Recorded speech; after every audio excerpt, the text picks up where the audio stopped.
Shalom, twongeye kubasuhuza kandi twongeye kubaha ikaze bakunzi ba Ruyenzi TV, amahoro y'Imana akomeze kubana namwe. Ndabasuhuza mbifuriza amahoro aturutse mu gihugu cyo mu ijuru, ndabasuhuza mbifuriza umunezero uturutse ahera h'Imana. Nizere ko mwaramutse neza, abari bakiri mu gitondo, nizere ko mwiriwe neza, abageze nimugoroba, buri muntu wese aho ari hose yiyumvemo ikaze kuri Ruyenzi TV. Yesu nashimwe cyane kandi Yesu nahabwe icyubahiro. Nk'uko bisanzwe dukomeje kwihanganisha abantu bafite ibibazo bitandukanye, hari abarwayi, abagize ibyago babuze ababo, ndetse hari n'abandi bafite ibindi bibazo bitandukanye. Ni ukuri mukomeze kwihangana kandi mwihanganire mu Mwami Yesu, kuko ku Mana honyine niho hari umunezero, ku Mana honyine niho hari imbaraga zababashisha gusohoka muri ibyo bihe murimo bibi bitoroheye imitima yanyu. Yesu nashimwe kandi Yesu nahabwa icyubahiro. Kandi nkomeje gushimira abantu bakomeje kudushyigikira bakora subscribe, basharinga ijambo ry'Imana, ndetse hari n'abaduhamagara bakatwandikira. Abo bose Imana yo mu ijuru ibahe umugisha. Tugeze mu mwanya mwiza rero wo kumva ijambo. Ijambo ni ubuzima, ijambo ry'Imana ni imibereho. Nk'uko nkomeza kubashishikariza igihe cyose, nkomeza kubashishikariza abakunzi ba Ruyenzi TV gutunga ijambo. Sinzi niba mujya mureba neza ngo hano ku rupapuro rubanza muri Bibiliya haranditse ngo abantu b'iki gihe bakeneye ijambo ry'Imana. Ni ukuri dukeneye ijambo, dukeneye kuyoborwa n'ijambo ry'Imana, dukeneye kugendera ku ijambo ry'Imana. Yesu nashimwe. Rero nimureke dushakishe, ndabizi ko biba bigoye, ariko buri muntu wese agerageze akora uko ashoboye, basi agire ijambo, atunge Bibiliya. Bibiliya ni ukuri ni igitabo kigaragara nk'igitabo mu buryo bw'umubiri, ariko mu buryo bw'umwuka ni ijambo Imana yaduhaye tugomba kugenderamo.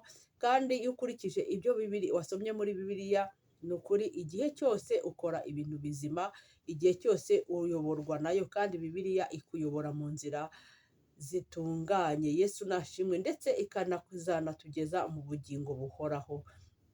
Yesu nashimwe cyane kandi Yesu wacu nahabwa icyubahiro.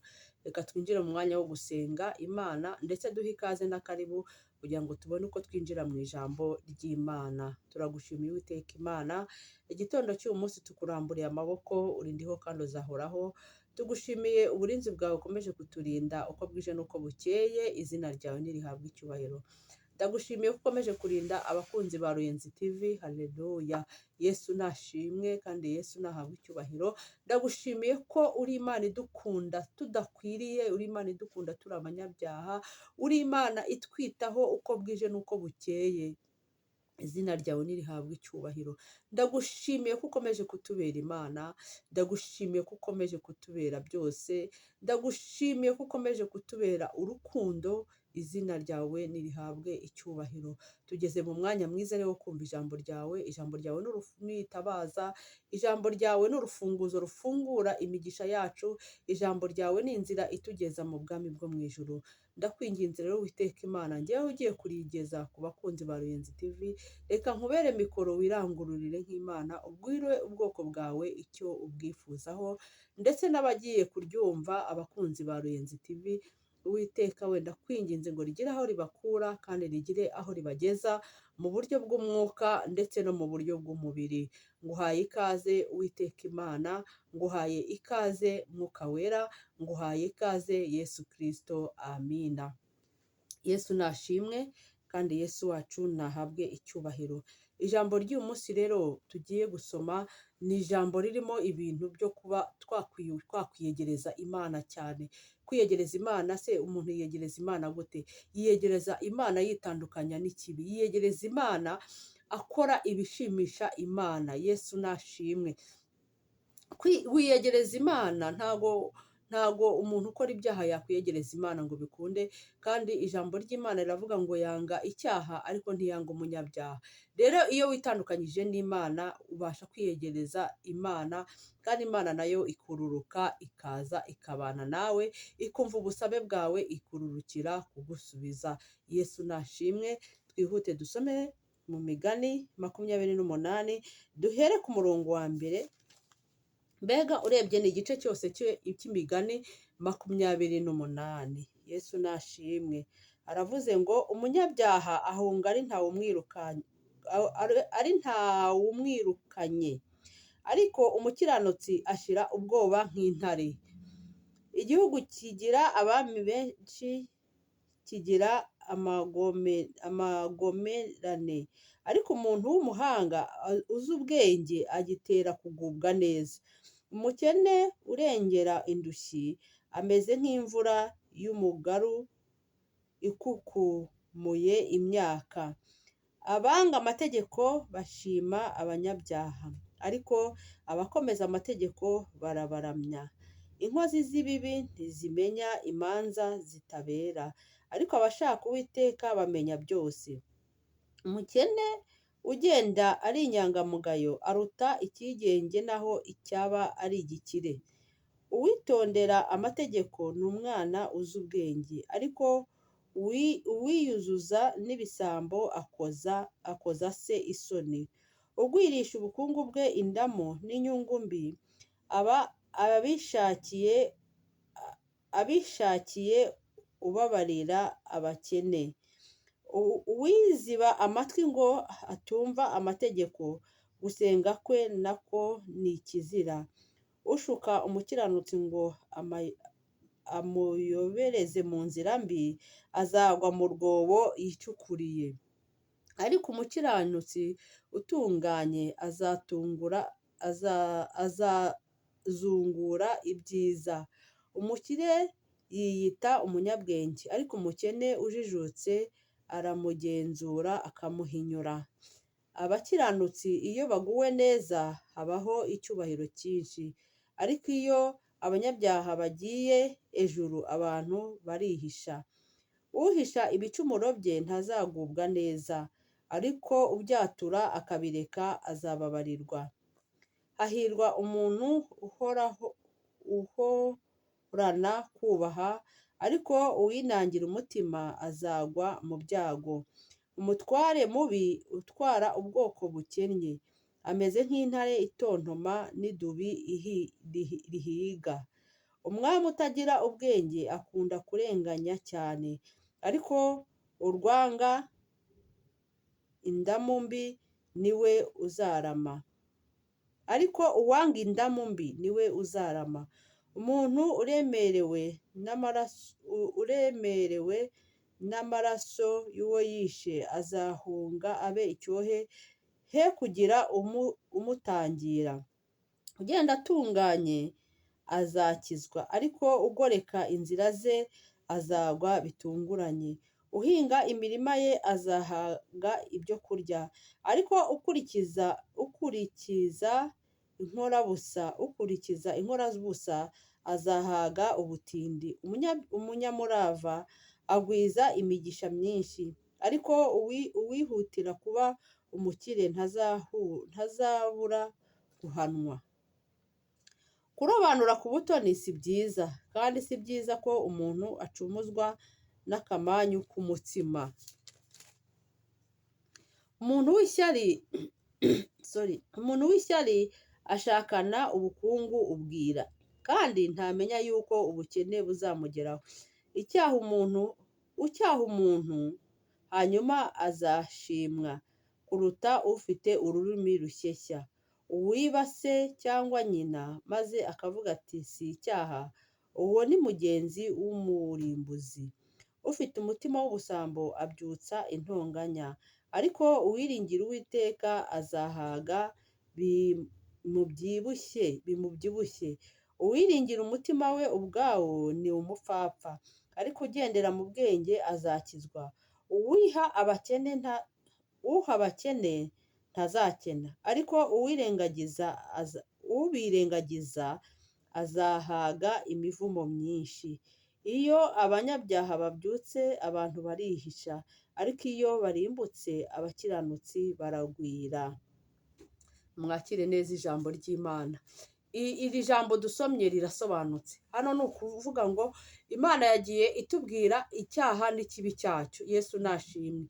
rero hano Imana iratwingingira kureka ibyaha ahubwo tugakiranuka. Ni ukuri mwene data umukunzi wa Ruyenzi TV, nimureke dukore ibyo gukiranuka, tuve mu byaha, tuve mu bidafite umumaro, tuve mu nzangano, tuve mu bintu bibi byadutandukanya n'Imana yacu.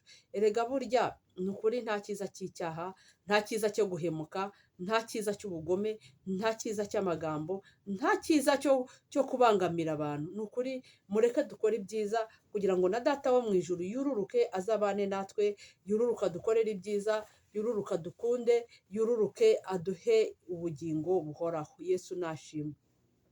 Ni ukuri kwanga mugenzi wawe nta kintu biba bimaze. Ese uramwanga ubundi umugire gute? Ese uramwanga ubundi niwe wamuremye? Ese uramwanga uramushakaho iki? Yesu nashimwe. Ni ukuri nimureke tugerageze dukure inzangano muri twebwe, dukure ubugome dufite muri twebwe, dukwire kwishyira hejuru ku turimo, ugaturana n'umuntu ukumva uramwanze nta kintu mupfuye, ukavukana n'umuntu ukumva uramwanze nta kintu umujijije. Ni ukuri ugasanga mu miryango harimo inzangano, ukibaza icyatumye iteye izo nzangano, kandi mwagakwiye gushyira hamwe mukazamurana. Ugasanga ni wowe uri umuturanyi w'umuntu ariko ntimuvuga rumwe, ukibaza kandi ukavuga ngo murasenga. Ese ubwo muba musenga iki kandi udakunze mugenzi wawe muturanye? Erega buriya umuntu muri kumwe hafi niwe muvandimwe wawe, umuntu muturanye niwe wagira ikibazo akagutabara, ariko ukabona ntimushyize hamwe, ukabona uramwanze, ukamugirira ishyari. Yesu nashimwe. Ukabona ntushaka ko yatera imbere, ubwo se agakiza waba ufite ni akahe? Yesu nashimwe. Rero gukizwa kwiza ntago ari kujya kwigaragaza mu rusengero. Gukizwa kwiza ntago ari ukujya gutanga ayo maturo agaragara. Gukizwa kwiza ntago ari ukujya, yego nibyo ni byiza rwose, ni ukuzamura umurimo w'Imana, ariko gukizwa kwiza ni ukubanza ukubaha umuvandimwe wawe, ukubaha uwo muri kumwe, ugakunda mugenzi wawe nk'uko wikunda. Ariko se ufite inzangano mu mutima, kubabarira byarakunaniye, abantu baraguhemukiye, yego, ariko ijambo ry'Imana rirakutubwira ngo tubabarire. Erega buriya iyo ugize amahirwe yo kubasha kubabarira, nawe umutima wawe urabohoka, kuko iyo ufite intimba n'agahinda mu mutima wawe, umutima wawe burya uba uboshye. Ahubwo ikintu wakora, usaba Imana imbaraga zo kubabarira. Ni ukuri kubabarira umuntu waguhemukiye biravuna, ariko gerageza umubabarire kugira ngo nawe ubohoke. Gerageza ubabarire, kuko kubabarira ni intambwe ikomeye, ni intambwe ikugeza kuri byinshi. Yesu nashimwe. Ni ukuri mureke tugire urukundo, kuko ibihe tugezemo n'ibyo gukundana, ntabwo ari ibyo kuryana. Ibihe tugezemo n'ibyo gushyira hamwe. Wabona umwana wa mugenzi wawe afite ikibazo ukagikemura, wabona mugenzi wawe yambaye ubusa ukamwambika, wabona mugenzi wawe yaburaye ukamugaburira, ntujye kumuvuga. Mugenzi wawe yaza kugisha inama, ntumuvuge, ntugende ngo uvuge ngo yewe ngo urabizi ngo mu rugo rwo kwa kanaka bimeze gute. Wabona havutse ikibazo ukagerageza ukabegera, ukabaganiriza, ukabagira inama, ariko ntujye kubateza abantu, ntujye kubavuga. Yesu nashimwe. Ukabona umuntu arahurudutse hariya araje akubwiye nabi, nta kintu umutwaye, nta cwi, reka da. Ariko reka mbabwire bene data, Yesu nashimwe. Aka gakiza turimo, iyi nzira turimo ijya mu gihugu cyo mu ijuru, isaba kwigomwa, isaba kurekura ibintu ufite muri wowe bikuziritse bituma udatera intambwe, bisaba guca bugufi. Ni ukuri bene data abakunzi ba Ruyenzi TV, iyi nzira tujyamo ni inzira ifunganye, kandi inzira ifunganye nta cyiza kibamo.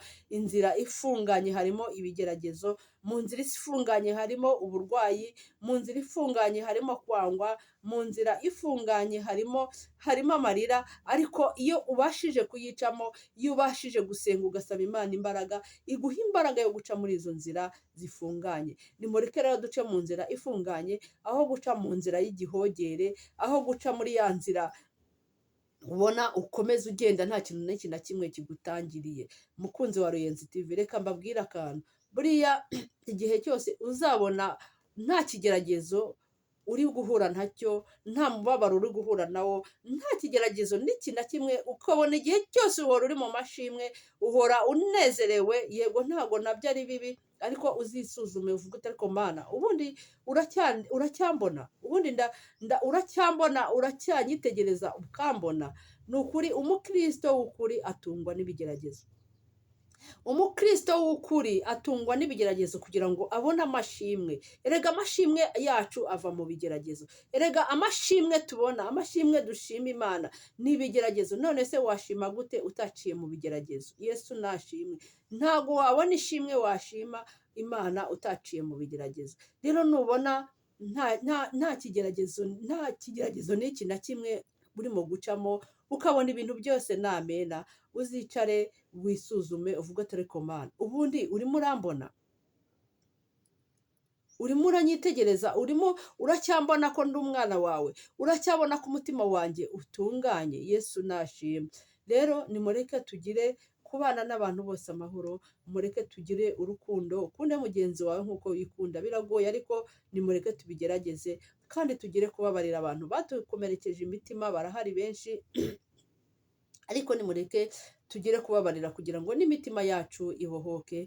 Nimureke tugire agakiza kava kuri Kristo Yesu, tugire ka gakiza k'umwimerere, tureke kugira agakiza ko gusimbagurika, agakiza ko kujya kugaragara mu nzu y'Imana gusa, kugaragara mu mirimo y'Imana, kugaragara inyuma ku mubiri kandi ku mutima nta karimo. Tugire urukundo, twere imbuto zikwiriye abakristo, twere imbuto zikwiriye abagenzi bajya mu gihugu cyo mu ijuru. Yesu nashimwe cyane. Ni ukuri mbifurije gukomezwa n'Imana, mbifurije agakiza gaturutse mu gihugu cyo mu ijuru, mbifurije ubuntu buturutse ahera h'Imana. Mwakire neza ijambo ry'Imana. Turagushimiye Uwiteka Imana, tugushimiye ko uri Imana ishobora byose, tugushimiye ko uri ndiho kandi uzahoraho, tugushimiye kubw'ijambo ryiza ugejeje ku bwoko bwawe, abakunzi ba Ruyenzi TV. Izina ryawe nirihabwe icyubahiro. Reka rigire aho ribakura kandi rigire aho ribageza mu buryo bw'umwuka ndetse no mu buryo bw'umubiri. Ryari ijambo ryo kubahwitura Uwiteka Imana, kandi abo ukunda urabahwitura, kandi ndetse abo ukunda urabacyaha. Ntabwo waba uduhaye iri jambo kubw'uko utwanga. Ndabizi neza ko udukunda, ndabizi neza ko ukunda abakunzi ba Ruyenzi TV. Ngaho nibisuzume, ngaho nibirebe, basuzume imitima yabo, ubahe imbaraga zo kurekura icyababase cyatuma batazagera mu bwami bwo mu ijuru.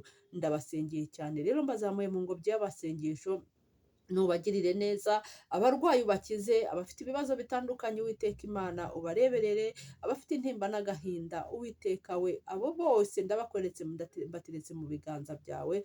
Ikiganza cyawe kibakoreho, buri muntu wese umusange ukurikiye Ruyenzi TV, usohoze kwifuza kwe. Ndagushimiye rero, ngaho nukomeze kuganza, ndetse ikiruta ikindi Uwiteka we, ubabikire ubugingo buhoraho. Urakoze, ndagushimiye, ni kubw'izina ryawe gera Yesu wabambwe ku musaraba i Golgotha. Amina. Shalom shalom.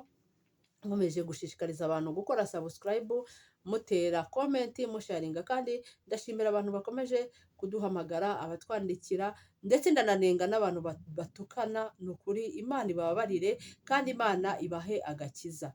Gutukana ntabwo ari umuco mwiza, gutukana ni umuco mubi. Rero abo bantu bose ni ukuri mbasabiye agakiza, kandi Imana ibababarire. Yesu nashimwe. Ni ukuri ndabakunda kandi n'Imana irabakunda. Amina.